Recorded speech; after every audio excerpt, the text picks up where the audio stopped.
பிரதமர் மோடி மீண்டும் மீண்டும் தமிழகம் வருவது தமிழக தேர்தல் களத்தில் எம்மாதிரியான தாக்கத்தை ஏற்படுத்தும் என்று பொதுமக்களிடம் கேள்வியை முன்வைத்தோம். அவர்களுடைய கருத்துகள் உங்கள் பார்வைக்கு.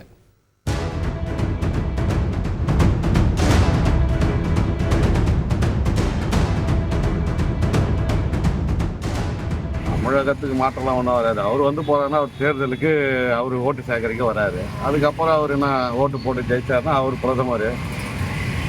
பிரதமர் ஆனார்னா நன்மை செய்வார தீமை செய்வார தெரியாது.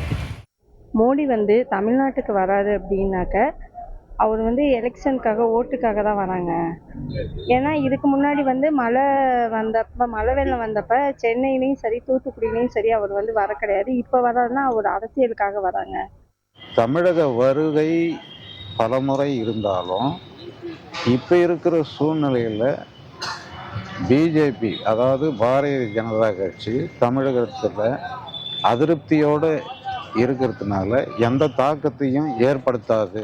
மோடி வந்து பொதுவாக வந்து தமிழ்நாட்டில் அடிக்கடி வருகை தந்தாலும் தமிழ்நாட்டினுடைய அரசியலில் எந்த விதமான மாற்றத்தையும் ஏற்படுத்த முடியாது. கடந்த எலெக்ஷன்லையும் நம்ம வந்து பார்த்ததில் எந்த ஒரு மாற்றத்தையும் ஏற்படுத்தலை. அதே மாதிரி இந்த எலெக்ஷன்லையும் எந்த ஒரு பெரிய ஒரு மாற்றத்தையும் ஏற்படுத்தாது. கடந்த 8 வருடத்தில் 30 முறைக்கு மேலே தமிழ்நாட்டு வந்திருக்காரு. அதோட தமிழ்நாட்டுக்கு வர்றது மட்டும் சில உலக மாநாட்டுகள்னாலும் தமிழில் திருவள்ளுவருடைய பற்றி திருக்குறளை பற்றி தான் எடுத்து சொல்லி தமிழுக்கு ஒரு பெருமை சேர்க்கிறாரு. அதை நம்ம வரவேற்கிறோம்.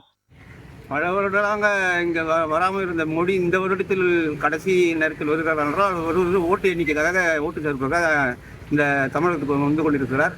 அனைவருமாக ஓட்டு சேகரிக்கலாம் அல்ல சேகரிக்காமல் போகலாம். அது அவருடைய பொறுப்பாக இருக்கலாம். கண்டிப்பாக அது என்ன நடக்கும் என்று பொறுத்து தான் பார்க்க வேண்டும். நரேந்திர மோடியோட இங்கே வந்து போனது, திருநெல்வேலி வந்தது, திருப்பூர் வந்தது, இது எல்லாமே மக்களிடையே ஒரு நம்பிக்கையை கொடுத்துருக்கு. நிறையா திட்டங்கள் கொடுத்துருக்காரு. ஸோ கண்டிப்பாக நம்ம தமிழ்நாட்டில் இந்த வர இருக்கிற நாடாளுமன்ற தேர்தலில் பிஜேபி பெருவாரியான வாக்குகள் வாங்காங்க. அதில் எந்த மாற்றமும் இல்லை. செய்திகளை உடனுக்குடன் தெரிந்து கொள்ள உடனே சப்ஸ்கிரைப் பண்ணுங்க.